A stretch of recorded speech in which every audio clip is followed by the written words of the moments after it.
sevmektir.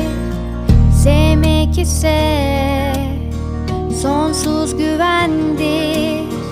İnanmak ve hayal etmektir.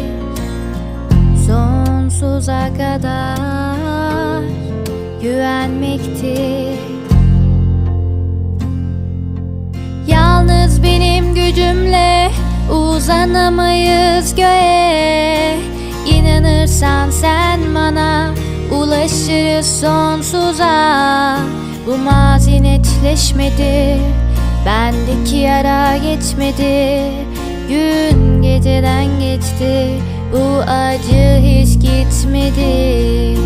Yalnız benim gücümle uzanamayız göğe.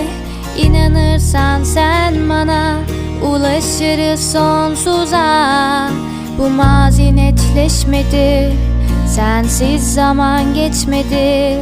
Gün geceden geçti, bu acı hiç gitmedi. Yalnız benim gücümle uzanamayız göğe.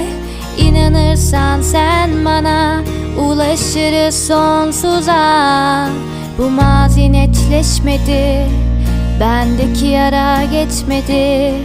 Gün geceden geçti, bu acı hiç gitmedi. Yalnız benim gücümle İnanırsan sen bana. Bu mazi netleşmedi, bendeki yara geçmedi.